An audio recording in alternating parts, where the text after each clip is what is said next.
Salut à tous, aujourd'hui dans cette vidéo on va parler d'un sujet qui passionne et qui inquiète en même temps, un éventuel krach boursier. Et donc dans cette vidéo évidemment on va regarder dans un premier temps qu'est-ce qu'un krach boursier, on va regarder évidemment l'histoire des différents krachs boursiers qu'on a eu, et puis aussi on regardera les différents signes avant-coureurs d'un krach boursier, on fera un petit bilan également sur le contexte économique mondial pour l'année 2024, et puis à la fin de cette vidéo je te dirai eh bien comment tu dois te préparer à un éventuel krach boursier. D'ailleurs, tu peux en profiter aussi pour mettre un petit like à la vidéo, ça permet de soutenir la chaîne et je te remercie grandement. Alors si on regarde déjà dans un premier temps, eh bien c'est quoi un krach boursier? Évidemment, avant de plonger dans les signes d'un krach boursier, il est essentiel que tu comprennes eh bien ce que c'est qu'un krach. Et donc un krach boursier, c'est une chute brutale et soudaine des marchés financiers, souvent au moins 20%. Et ça, c'est en très peu de temps. Mais attention, en fait, contrairement à une simple correction des marchés, ce qui arrive assez souvent, plus souvent, eh bien, un krach s'accompagne généralement de panique et d'une volatilité extrême, contrairement à une correction assez simple. Et donc, les krachs, en fait, peuvent avoir des causes diverses, des erreurs économiques, notamment des événements imprévus comme des crises, notamment géopolitiques, on en a en ce moment, ou encore des comportements irrationnels des investisseurs, et ça arrive très souvent, je le dis, que la bourse est souvent un marché des émotions. Et donc les krachs n'arrivent pas tous les jours, heureusement d'ailleurs, mais ils font partie tout simplement bien du cycle économique et il y en aura, et il y en a eu, et il y en aura toujours. Et donc l'histoire des krachs boursiers aujourd'hui, pour bien que tu comprennes, il est utile vraiment de jeter un œil notamment ce qui s'est passé auparavant et notamment les krachs majeurs. Donc en fait chaque krach a ses propres causes, mais il existe des points communs qui peuvent nous alerter. Quelques exemples, notamment le premier, ça va être le krach de 1929, donc il y a à peu près 100 ans, et le plus célèbre, c'est justement bien celui qui a précipité la Grande Dépression. Et donc les marchés ont perdu environ, là pour le coup, 90% de leur valeur, ce qui est absolument énorme, et ça plonge le monde dans une crise économique mondiale forcément, et donc ce krach a déclenché par une spéculation excessive, et justement une surproduction industrielle et des dérives bancaires.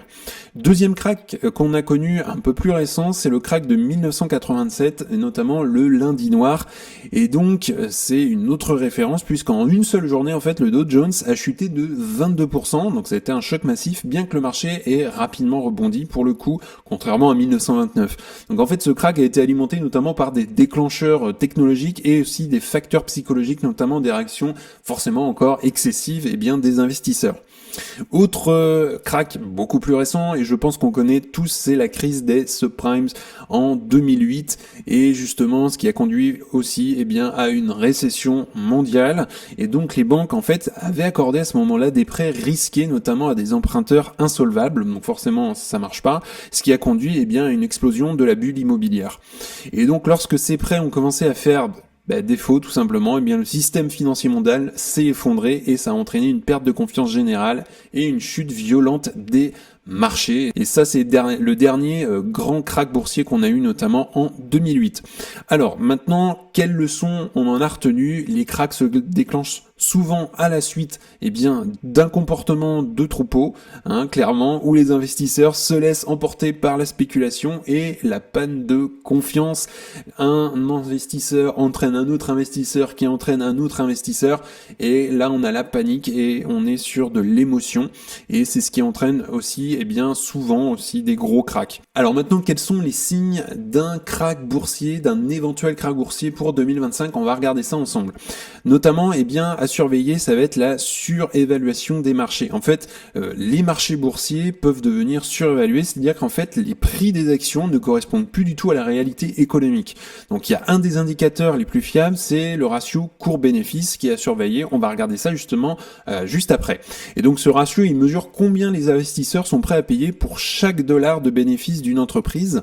C'est un ratio qu'on regarde souvent dans un premier temps quand on évalue une entreprise, mais évidemment c'est surtout pas le seul à regarder. Et si ce ratio est trop élevé, par rapport à la moyenne historique, ça peut signifier que les actions sont trop chères ou que le marché est en bulle. Un exemple concret, par exemple, le ratio du S&P 500 a atteint des niveaux records, notamment en 2021 et aussi en 2022, et en 2024 on y est également aussi, ce qui fait craindre un possible krach à l'horizon. mais ça, on n'en est pas certain forcément, on peut pas deviner ce qui va se passer demain. Et donc les actions, comme celles des géants technologiques, sont souvent aussi les premières à être surévaluées. Deuxième point, la montée des taux d'intérêt. Eh bien, un autre signal qui est important est l'augmentation évidemment des taux d'intérêt par les banques centrales. En fait, en période de taux bas notamment, l'argent est bon marché, ce qui encourage tout simplement l'emprunt et l'investissement. Tant mieux dans un sens, mais en fait, lorsque les taux d'intérêt montent, eh bien, l'accès au crédit devient plus coûteux, ce qui ralentit la consommation et l'investissement. Donc en fait, l'augmentation rapide des taux d'intérêt peut précipiter déjà une récession et entraîner en fait une baisse des marchés.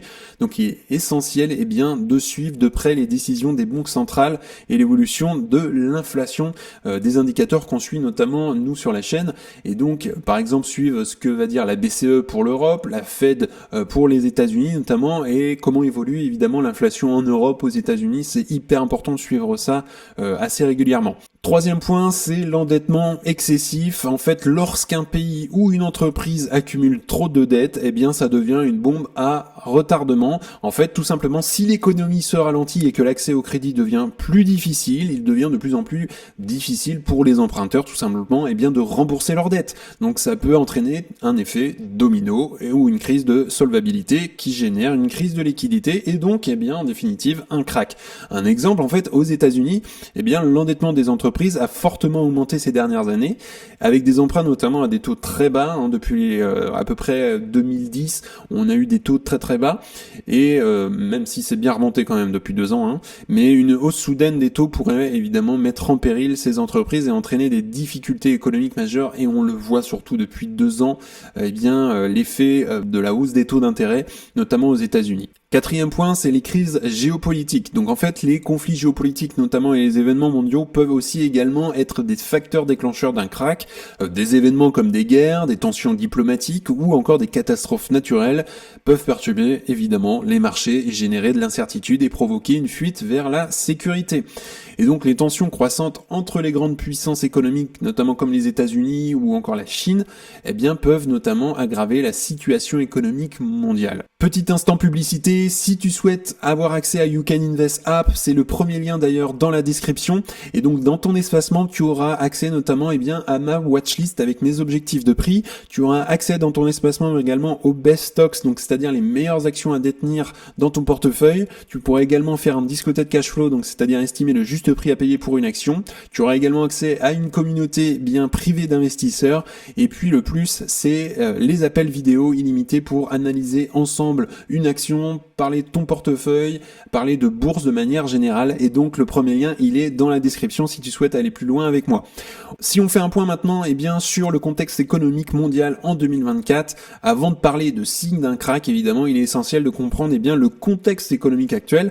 Nous sommes en 2024 et il y a certains facteurs qui peuvent être préoccupants.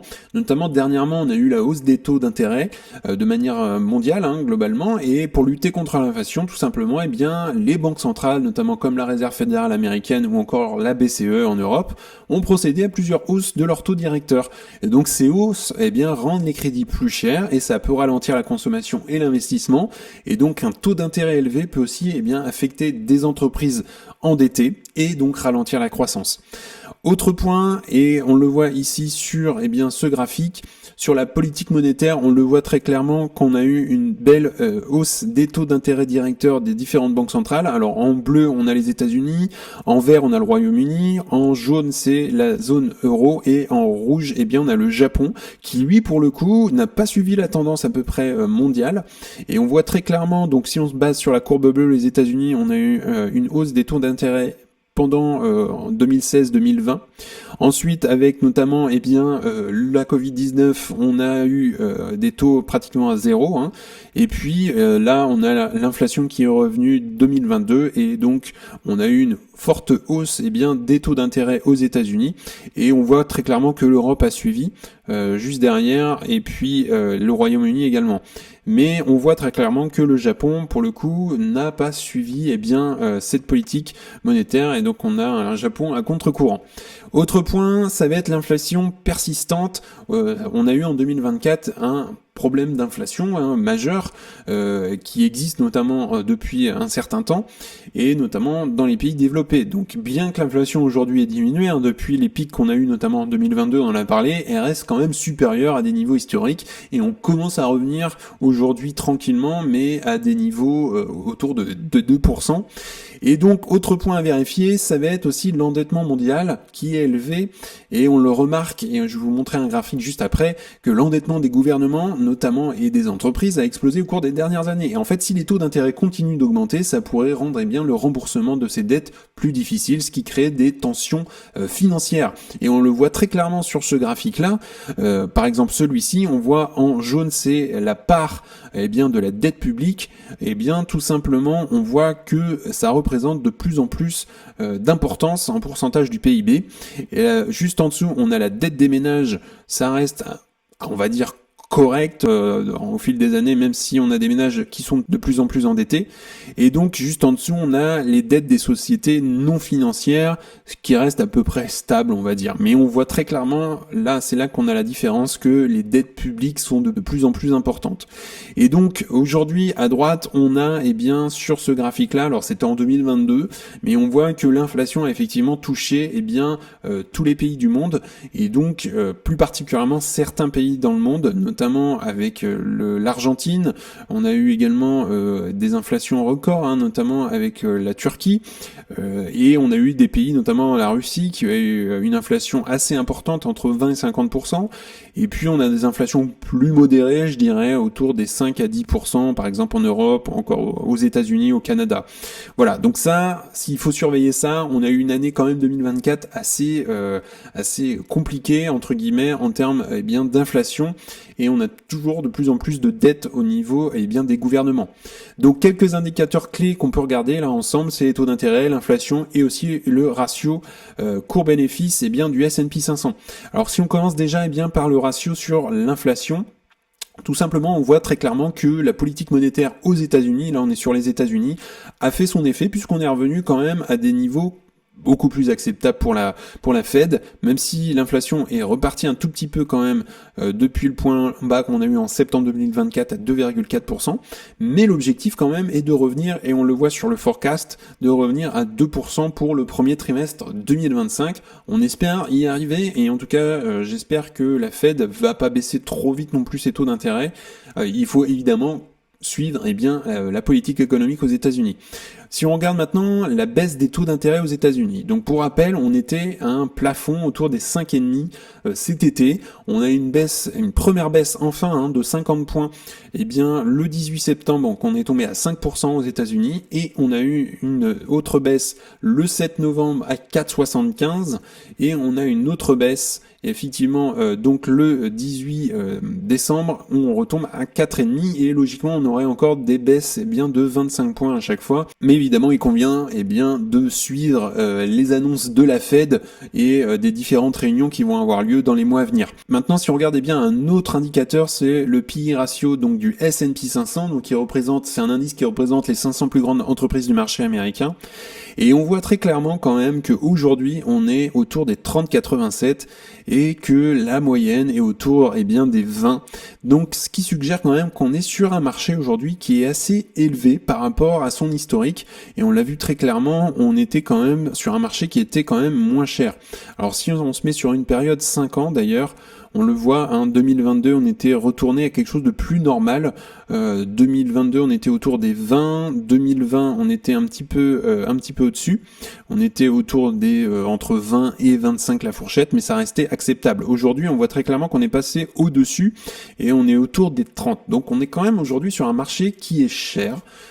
Ça c'est clair, et il y a forcément moins d'opportunités d'ailleurs qu'on a eu, qui étaient assez incroyables entre 2022 et 2023 quand même. Donc ça c'est à surveiller, c'est des ratios et des indicateurs à surveiller.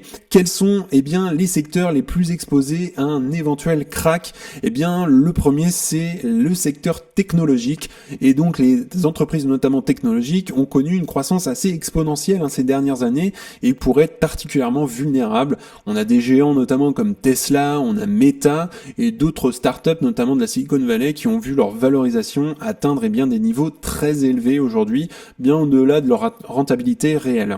Et donc une correction dans ce secteur pourrait évidemment affecter l'ensemble des marchés boursiers. C'est connu, le secteur technologique, on l'avait vu notamment en 2000. Deuxième point, ça va être évidemment un autre secteur, l'immobilier. C'est que les prix notamment de l'immobilier ont explosé ces dernières années, en particulier notamment dans des villes comme Paris, comme Londres ou encore New York.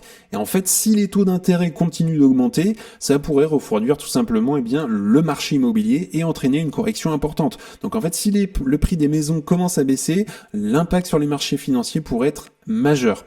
Autre point, ça va être les marchés émergents qui pourraient être affectés, notamment les pays en voie de développement qui sont assez vulnérables à une hausse des taux d'intérêt mondiaux, car de nombreux d'entre eux sont lourdement endettés en dollars. Et en fait, si la situation économique se détériore, ces économies pourraient être durement frappées, ce qui entraînerait forcément une instabilité financière. Donc voilà, c'est des secteurs à surveiller. Alors maintenant, on pourrait avoir deux scénarios. Le scénario optimiste. Concrètement, les banques centrales parviennent à maîtriser l'inflation sans provoquer de récession. Les marchés pourraient corriger légèrement, mais pas de crack majeur. Ça va être le scénario plutôt optimiste. Un scénario pessimiste, justement, ça serait si une récession commence à s'installer, notamment aux États-Unis, et ça commence à s'installer de manière mondiale, les entreprises, la conséquence, elles réduisent leurs bénéfices, et les marchés, là, vont plonger de 30 à 50%, pourquoi pas. Donc voilà, on a deux scénarios.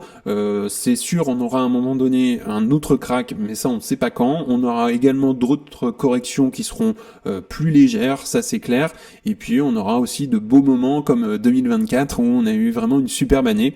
Et donc ça, on peut pas le prédire. Alors, comment tu peux te préparer à un éventuel crack boursier? Je vais te donner quelques pistes de réflexion. Et la première, c'est la diversification de ton portefeuille.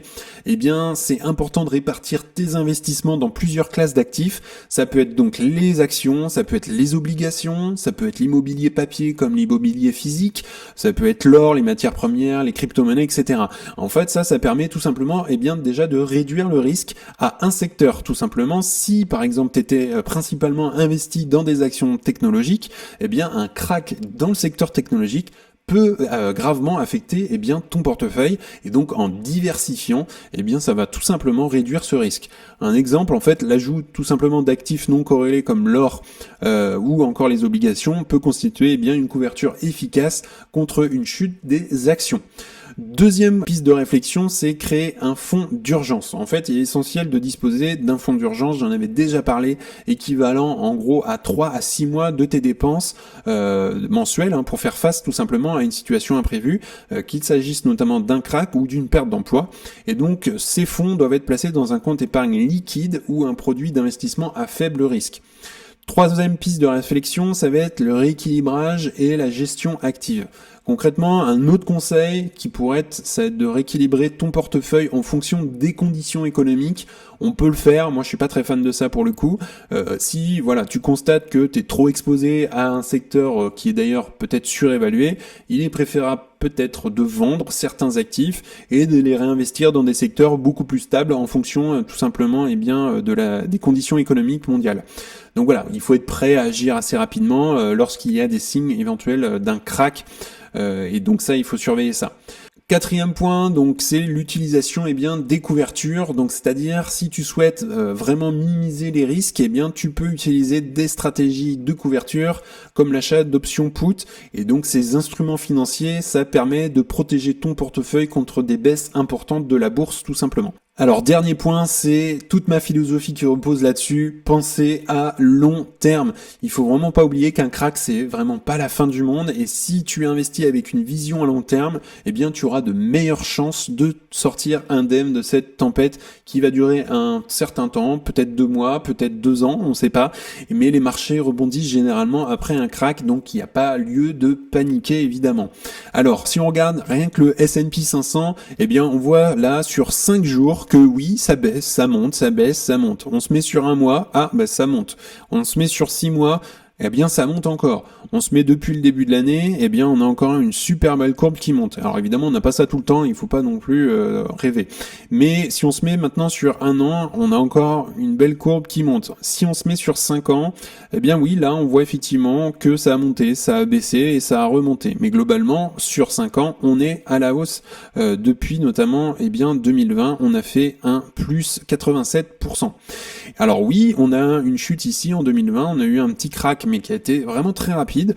Si on se met sur un maximum, eh bien regardez, on n'est même plus capable de savoir où a eu lieu vraiment le crack de 2008, si on enlève d'ailleurs les dates ici. Et en fait, il a eu lieu à peu près ici. Mais en fait, si on avait investi en 2008, eh bien aujourd'hui, on serait largement dans le positif à plus de 700% sur le S&P 500. Donc voilà, il faut vraiment penser long terme. Et pourtant, 2008, on en a entendu parler. Conclusion, un crack en 2025 n'est pas du tout une certitude. Évidemment, il est crucial de surveiller les indicateurs économiques, de diversifier tes investissements pour éventuellement te préparer à toute éventualité. Et donc, tu as désormais maintenant, eh bien, grâce à cette vidéo, les clés pour que tu comprennes un petit peu les signes d'un crack boursier et ainsi que des stratégies pour aussi t'y préparer. Et donc, la clé de la réussite en tant qu'investisseur, eh bien, c'est la prudence et aussi la préparation. Toujours se poser des questions, toujours s'informer. Et il faut pas oublier aussi de diversifier un peu ton portefeuille, de garder aussi un fonds d'urgence 3 à 6 mois, de ne pas paniquer surtout lors des périodes de volatilité. Je le répéterai jamais assez, mais la bourse c'est un marché des émotions. Et donc, tout simplement, pour conclure, eh bien, les cracks font partie du cycle économique, mais en fait, avec les bonnes stratégies, eh bien, tu peux les surmonter allègrement. N'hésite pas d'ailleurs à me dire en commentaire qu'est-ce que tu penses d'un éventuel crack en 2025, qu'est-ce que tu penses de la situation mondiale économique. N'hésite pas à me dire ça dans les commentaires, c'est fait pour. En tout cas, si tu souhaites aller plus loin également, je rappelle le premier lien dans la description, tu pourras accéder à You Can Invest App et dans ton espacement, tu auras accès bien à ma watchlist, au best stock, au discounted cash flow, à une communauté privée et surtout bien tu auras un accompagnement personnalisé grâce à des appels vidéo. En tout cas, n'hésite pas à liker la vidéo, à t'abonner, ça fera grandir la communauté et puis ça me soutient. Si tu souhaites regarder une autre vidéo, tu peux cliquer juste ici. En tout cas, je te souhaite une excellente journée et à bientôt pour une prochaine vidéo. Salut!